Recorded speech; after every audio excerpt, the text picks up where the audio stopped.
और उसको जेनोसाइड तक करनी पड़ी। तो ये जो इजराइल का डर था और ऑरा था तो खत्म हो गया था। और साथ में वेस्ट प्लस वेस्ट अमेरिका की 52nd स्टेट कहा जाता है कि ये जो आप कहने थानेदार जो होता है रखा हुआ आपने, ये बुलडॉग है इस इलाके में, तो उसका था उसको रिस्टोर करने के लिए। एंड देन ऑफ कोर्स जो ईरान का न्यूक्लियर प्रोग्राम है उसके ऊपर डेफिनेटली डिफरेंट रीडिंग है। लेकिन वो कहते हैं कि they are very close, American कुछ थिंक कहते हैं कभी दूर है। मेरी अपनी असेसमेंट है कि शायद दे आर वेरी क्लोज, और हो सकता है कि इसी जंग के दौरान जो है आई थिंक ओवरली ये डिक्लेयर कर दें। लेकिन अपनी असेसमेंट में भी रहो। तो ये एक फैक्टर था कि अगर न्यूक्लियर वेपन आ जाते हैं तो फिर इसराइल पे चेक लग जाएगा, साफ जाएगा, फिर तो सर्वाइवल की बात होती है। लेकिन इस लड़ाई के बाद आई थिंक तमाम के तमाम जो ऑब्जेक्टिव थे इनके वो आई वुड से जिस तरह भारत के साथ हुआ प्रिसाइसली वही इसराइल के साथ हुआ है। मैं हमेशा कहता हूँ कि मोदी ने कुछ ना कुछ एक और बनाया हुआ था, लोगों में थोड़ा बहुत साउथ एशिया में डर था, मेरी बड़ी पावर है। लेकिन सदाई के बाद इतने एक्सपोज हुए कि नेपाल, श्रीलंका, बांग्लादेश जैसे लोग भी इनके गीते मार रहे हैं कि अपनी औकात देखो, और अभी तन के खड़े हुए सामने। सो आई थिंक ये अल्लाह ताला की कुदरत भी है। फिर आई वुड से कि ईरान के लोगों की कुर्बानी है, हमारे लोगों की, और या फलस्तीनियों के खून की कुर्बानी है जिसने उनको एक्सपोज किया है, और बड़ी बुरी तरह I think they have been expose. और मैं कॉस्ट बता दूं, जो पहला इंटरसेप्शन कल किया था इजराइल ने, इट वाज $1.5 बिलियन का डोम का जो आप कहने हो असर लगा था। तो जस्ट टू स्टॉप इसके अंदर आई थिंक 60% हिट्स है। अगर उन्होंने मेरे हिसाब में 300 मिसाइल फायर हुए थे तो 150 लगे हैं जाके। तो ये हालत है टोटल। तो अभी आई एम श्योर अभी जो इंटरसेप्शन हो रही है उसमें $2 अरब जो है वो निकल जाएगा। ये अभी आई थिंक अमेरिका में भी सवाल उठेगा कि इस बंदे को, इस मुल्क को आपने पाला हुआ है बदमाशी के लिए, और ये एट रैंडम असला भी खर्च करता है और फिर ये नाकाम भी होता है, खत्ते में इतनी तबाही की हुई है। तो उसमें why we should spend American tax dollar की बात होगी, तो उसी के लिए सस्टेन होता है। बाकी जो है इनका टेक्नोलॉजी का था, जो साइबर में बड़े तेज हैं, तो फलाना है, तो एयर डिफेंस, तो जो जिस भारत ने परसेप्शन बनाई थी, तो अल्लाह के फजल से आई थिंक दोनों साइडें हैं उनको नाकामी हुई है। और ये जो आई थिंक डिजायर थी उनकी ईरान को, देखिए इसके अंदर एक बड़ा जो मूव था मेरे ख्याल में वो था रिजीम चेंज, ईरान की तरफ एक एफर्ट थी। तो शायद पाकिस्तान ने भी यही अटेम्प्ट की थी, इस पर बाद में डिस्कशन हो सकती है। तो ईरान का एक डेमोग्राफिक इशू है।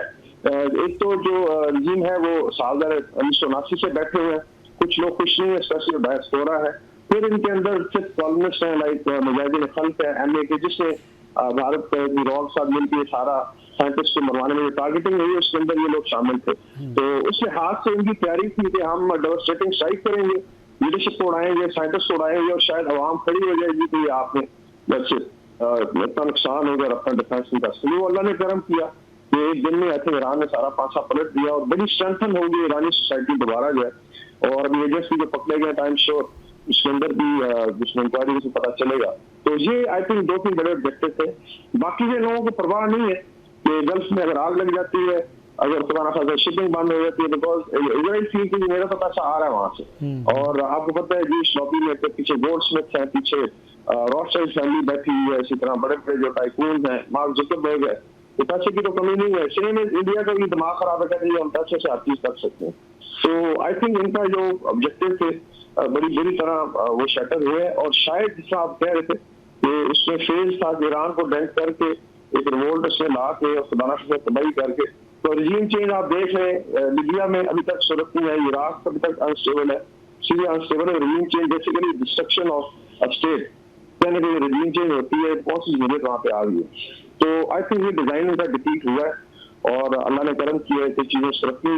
मेजर डिजाइन ये था कि पूरे इलाके को डिस्टेबलाइज करके उसको सबड्यू करके और फिर जो ग्रेटर रही की बातचीत होती है, क्योंकि उसमें कुछ क्लाइंट स्टेट्स हैं जो शायद मान जाती हैं कि हेजमनी को, और ये तो हमको खुशी रहते। लेकिन आई थिंक ईरान ने बड़ा अच्छा सांस लिया है। That's why Pakistan Iran Turkey I think they should get their act together, और अच्छे स्टेटमेंट आ गए हैं आई थिंक हमारी पार्लियामेंट से, और उम्मीद है कि चीजें अल्लाह ताला करेगा बेहतरी की तरफ जाएंगी। ठीक है। वकार हसन साहब, अब जैसे कि इसराइल और ईरान की जंग के हवाले से अमेरिकी सदर का प्यूटन से रब्ता तो हुआ है डोनाल्ड ट्रंप का, और सऊदी वली अहद भी इसका हिस्सा बने हैं। बाकी ममालिक ख़ासतौर पर चाइना और बिलखुसूस पाकिस्तान का आपके ख्याल में किरदार क्या होना, क्योंकि स्टेटमेंट्स तो आ रही हैं ज़िम्मेदारान की और बड़ी खुशाइंद स्टेटमेंट्स हैं। ईरान का जो है वो उसके साथ ज़ाहिर यकजहती भी किया जा रहा है, वज़ीर-ए-आज़म शहबाज शरीफ ने भी रब्ता किया मसूद पज़ेश्कियान से। अमली तौर पर पाकिस्तान का कोई रोल, कोई किरदार आप देखते हैं या एक्सपेक्ट करते हैं कि होना चाहिए? ये देखिए, आई थिंक मेरे के पास बड़ी चीजें चेंज हुई है। जिस तरह जो युवा ने कहा, जो प्राइम मिनिस्टर एडवाइजर है, कि पाकिस्तान आफ्टर 10th है जो very different Pakistan, it's a confident Pakistan. और मैं यहाँ का बता दूं, वेस्ट एशिया में, टर्की में, रीजन में तो सुपर स्टेट कहते हैं, बड़े फखर से कहते हैं। तो एक तो आपका ऑलरेडी अलग से मिलिट्री स्टेचर और जो स्टेट और मॉरल स्टेचर बिकॉज राइट पे लड़े, वो बहुत हाई है। और आपने देखा कि वज़ीर ने ईरान का विजिट भी किया था।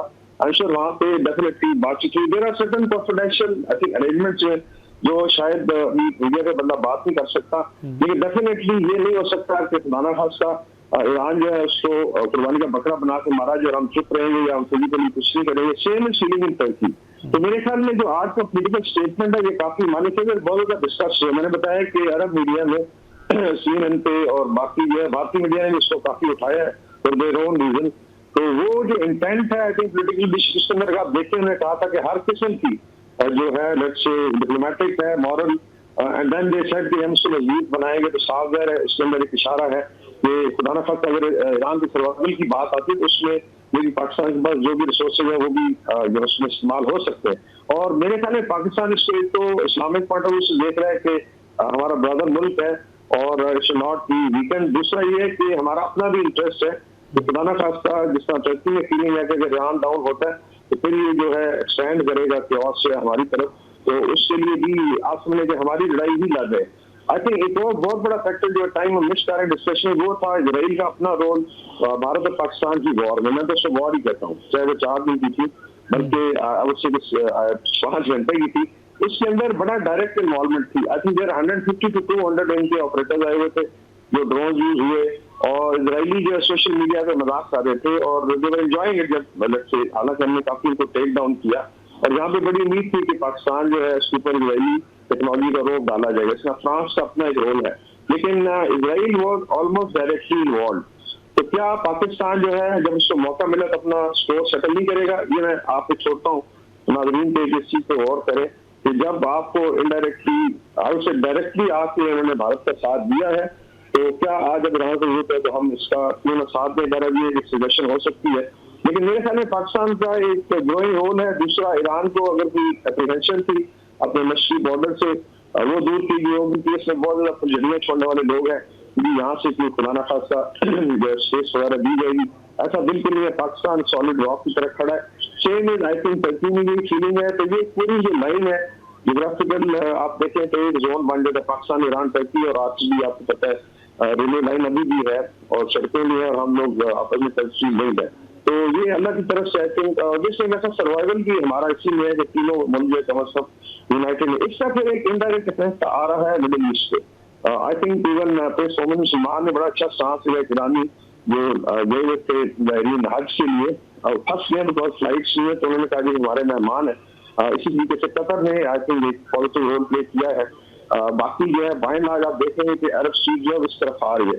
फलस्तीनियों को सबने देखा है, they are Arab also, they are our brothers, और जितना उनके साथ जुल्म है बल्कि जेनोसाइड हुई है तो ये हर एक के दिल में है इरिस्पेक्टिव ऑफ के लेट्स से अगर गवर्नमेंट्स की ओर बात करें मजबूरियां हो। इवन इजिप्ट पे बहुत ज्यादा प्रेशर है। मैं बता रहा हूँ कि लोग आके बाहर बैठे हुए हैं उनके बॉर्डर पे कि हमें जाने दें। तो दीज आर द चेंजेस जो आ रही है। मेरे ख्याल में ग्रोइंग रोल होगा और इसमें जरूरत भी है बिकॉज आपने देखा कि जब हमारी लड़ाई हुई थी भारत के साथ उसमें टर्की और अजरबैजान बड़े प्रोमिनेंटली सामने आए, not only moral support but हर लिहाज से डिप्लोमेटिकली। बाकी हमारे उनके साथ डिफेंस कोलैबोरेशन भी है, जॉइंट प्रोडक्शन है, ड्रोन्स भी है, सरकान मिशन फाइटर तैयार हो रहा है इंशाल्लाह ताला। तो वो भारत को बहुत चुकी थी और भारत ने फिर अटैक किया पेजिंग के तो हम बंद करें और आपको पता है ये जहाज गया उसका भी नाम टर्की की कमी है मेंटेन कर उससे लगाया गया। तो ये सारी फीलिंग बड़ी कॉमन है। आई थिंक ख्वाजा आसिफ साहब की जो बात बड़ी वजन रखती है कि now the Islamic world should get together. अल्लाह ने ज्योग्राफिकली देखे you can travel by road, यहाँ से मराकश तक आप जा सकते हैं। मतलब अल्लाह ताला ने नेचुरल आपको कनेक्ट किया हुआ। साउथ में आप अफ्रीका तक जा सकते हैं, इसी तरीके से एशिया में साउथ ईस्ट एशिया में आपका लिंक इंडोनेशिया तक है, बांग्लादेश है। तो ये टाइम आ गया कि हम लोग इकट्ठे हों। अगर नेटो जो है अपना एक लक्ष्य खास आप कह रहे मदद की फोर्स है टर्की के मिली से क्रिश्चियन आर्मी है मैं होगा, लेकिन ठीक है अपने इंटरेस्ट के लिए इकट्ठे हैं तो वाई नॉट, क्यों हम मार खाएं, क्यों जो है रोजाना को हम पे चढ़ाई कर दे। और जस्ट इमेजिन कि ईरान पाकिस्तान टर्की सिर्फ इकट्ठा कर ले तो ये कम से कम जो है ये 40 करोड़ की आबादी बन जाती है, 45 करोड़ की, तो क्या इतनी बड़ी पावर को हाथ लगा से अफगानिस्तान है, तो भी हमारे भाई हैं ना, और ऑल्सो लुकिंग एट इट, उन्होंने भी I think by and large Iran को विस्फोट करना शुरू कर दिया, बिकॉज दे आल्सो फील के they are fighting for the cause of Palestine. तो मेरे ख्याल में अल्लाह ताला बेहतरी की तरफ चीजें मूव करेगा। इस्लामिक वर्ल्ड के लिए, अरब वर्ल्ड के लिए बड़ा टेस्टिंग टाइम है, देयर टू नाउ सी कि क्या जो कमर्शियल इंटरेस्ट है, वो जो मॉरल ऑब्लिगेशन है उसको सुपरसीड करते हैं या उसको रीथिंक करते हैं। मैं तो कहूँगा अपना लीवरेज इस्तेमाल करें। अगर they have lot of leverage with America, with India and with Israel also, ये बंदे के बच्चे बने और जिस तरह बाकी स्टेट्स रहती हैं अमन के साथ, शांति के साथ, उस तरीके से लिव एंड लेट लिव वाली बात है। हमारी उस तरह किसी के साथ दुश्मनी नहीं है, लेकिन अगर कोई धौंस धांधली करेगा और सब भी करने की कोशिश करेगा तो मुसलमान तक जो है तो आगे खड़ा हो जाएगा। और ये ईरान ने भी करके दिखाया और पाकिस्तान ने भी करके दिखाया।